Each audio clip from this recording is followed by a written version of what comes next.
Eu falo agora sobre registros aí de atividades sísmicas na Ucrânia, reforçando a hipótese de que aconteceu uma explosão naquela represa que acabou inundando dezenas de vilas, de cidades ucranianas na terça-feira. A barragem estourou e a água saiu, varrendo tudo que encontrava pela frente. Sobre isso, eu converso ao vivo com o nosso correspondente, o Rodrigo Carvalho, que está em Londres. Rodrigo, muito boa tarde, muito bem-vindo, muito bom tê-lo aqui.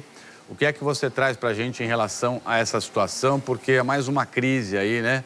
Envolvendo a Ucrânia, a Rússia, em relação a essa usina hidrelétrica. Abraço, Trali. Boa tarde a todo mundo que assiste ao Jornal Hoje. É o seguinte, o Instituto Sismológico da Noruega analisou sinais sísmicos de uma estação regional da Romênia. E os resultados apontam sim para uma explosão às 2h54 da manhã de terça-feira. Rússia e Ucrânia vêm se acusando pela responsabilidade do rompimento da barreira. O jornal americano The New York Times, citando um alto funcionário do governo Joe Biden, diz que satélites espiões dos Estados Unidos também detectaram uma explosão na barragem pouco antes do colapso. Mas a inteligência americana ainda não chegou a uma conclusão sobre quem teria causado a explosão ou exatamente o que aconteceu. Fato é que a todo instante mais gente vai sendo forçada a sair de casa. São centenas de pessoas pedindo para serem resgatadas. Gente que ficou ilhada depois que a barragem da enorme represa de Kakhovka rompeu na terça-feira. A água foi invadindo vila atrás de vila, cidades e cobrindo tudo numa área de 600 quilômetros quadrados. O socorro chegou só hoje para essa moradora de Kherson.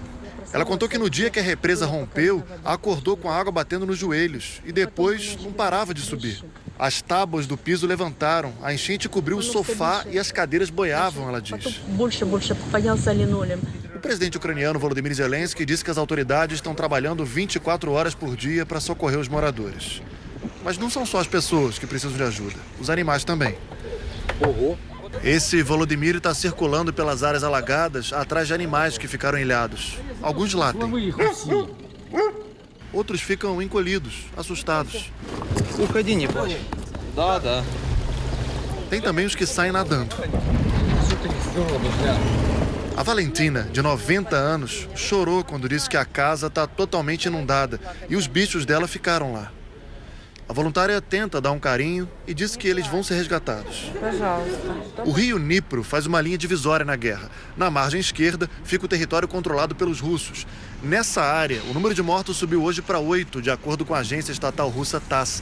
Milhares de pessoas estão ilhadas. Em Moscou, o Ministério de Emergência disse que enviou equipes de resgate e já socorreu mais de 1.500 pessoas, incluindo 154 crianças.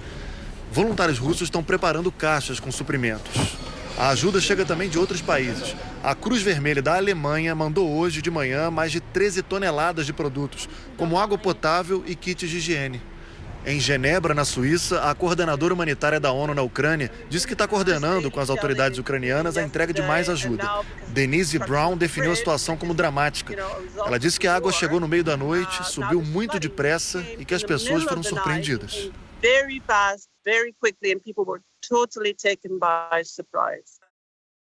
Enquanto isso, segue o conflito propriamente dito, né?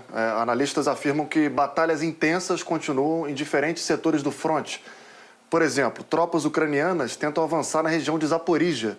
Especialistas em conflitos têm dito que a área de Zaporíjia, controlada pela Rússia, e onde fica a maior usina nuclear da Europa, vai ser um grande foco da aguardada contraofensiva ucraniana. A Rússia disse que combateu ataques da Ucrânia não só em Zaporíjia, mas também em Donetsk, matando mais de 1.000 soldados ucranianos e destruindo dezenas de tanques e veículos blindados.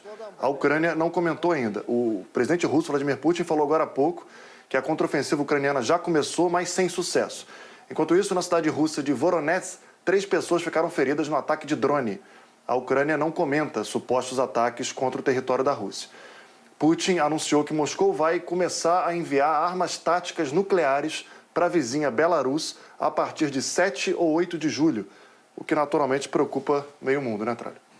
Preocupa porque a gente não vê nenhum movimento para acabar com esse conflito, né, Rodrigo? E cada dia que passa, cada mês que passa, o risco disso se tornar mais grave aumenta, né? É o que a gente está vendo aí em relação a essa a mais esse passo aí preocupante do Vladimir Putin. Obrigado pelas suas informações. E a imagem que a gente viu daquela senhorinha de 90 anos ali chorando, uma senhora de 90 anos chorando, desesperada, porque a casa foi toda invadida pela água de uma represa onde aconteceu uma explosão, já diz tudo, né? É o sofrimento humano que pega forte na gente.